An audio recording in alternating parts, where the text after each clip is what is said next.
So do you think there's space in this market for newcomers, for people who are just starting out?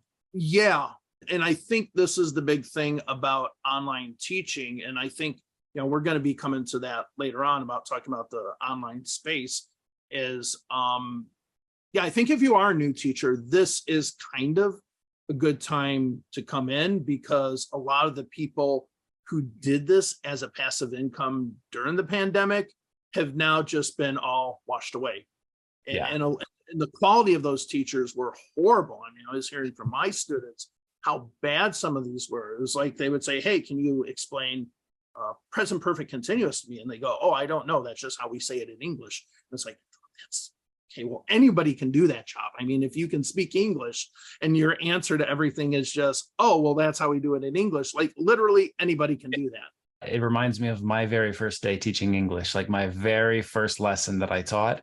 And someone asks me a question and, I go to that go-to answer that you would say if you didn't have teaching experience or hadn't been trained as a teacher, you would just say, well, that's how we say it. That's how it is in English. That's just the way it is. And like now looking back, it's just such a dead giveaway. It's like anytime somebody says that, Yeah. just go look for a rule, go look for an explanation, at least find some kind of story or mnemonic device to link whatever you're talking about. Like there's always a strategy. So that is actually a big problem, not with English teaching, but I think life in general is, and I said this in one of my videos that I've now removed, not because of this, but just kind of the tone of it. I didn't like it and I didn't want it out there. Is that it should be a teacher should say, hey, listen, I don't know the answer to that. Let me get back to you and find out the answer to this question. Because again, all the teachers don't know everything about grammar. And if you look at the linguists in grammar, there is a debate as to how we should look at grammar. So, I mean, there's an agreement in the linguistic community about how this is. You look at Noam Chomsky and then you look at other people, you're going to hear all these variations as to how grammar operates and how we should look at it. But I think the strength is if a teacher can say, hey, listen, I don't know what that is. Let me find out. And so many people just, because they're afraid that if you have a student there and you say, I don't know what it is, that then they'll lose that student because they'll think that, oh, this person doesn't know what it is. And you have to have the strength to do that. Yeah. That's my two pet peeves are teachers saying that they just absolutely don't know, or otherwise saying that's just the way it is. And the second one is like confidently stating something that you know nothing about. Right? Like teaching a new rule, grammar rule that doesn't exist. Like I've seen that happen before too. Oh yeah, so have I. It's the reason, I mean, that's the video that I took down, but again, it was more about the tone.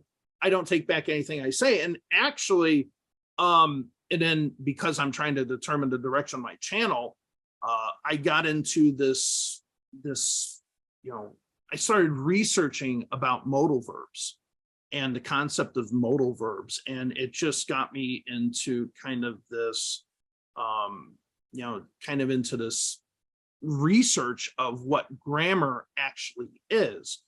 And it's making me kind of change my approach as to how I want to teach and how I'm going to look at doing things going forward.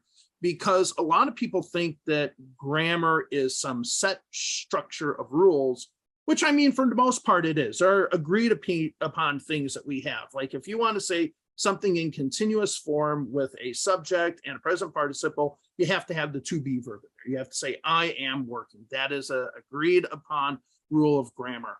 But the concept of grammar, what grammar actually is, was not something invented. It is something that was discovered. We had been speaking grammatically for hundreds and hundreds of years, but it wasn't until 1586 when somebody looked and said there's a grammatical structure to English. And when we talk about modal verbs, the term modal verb hasn't been around as far as the academic linguistic world until since 1933. That's when it came out. So the concept of a modal verb within our grammatical structure as we know it today has been around less than 100 years. So though we have used it for hundreds of years, almost thousands of years. That's a good point.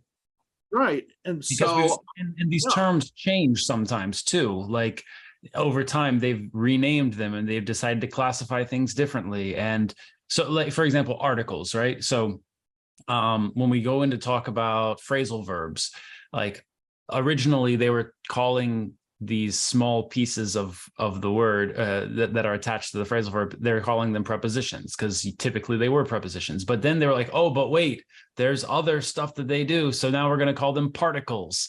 And then they're like, oh, but an article, is an article a particle? Does it do something similar? And then there's like a whole debate over like, what do you call this thing in the phrasal verb?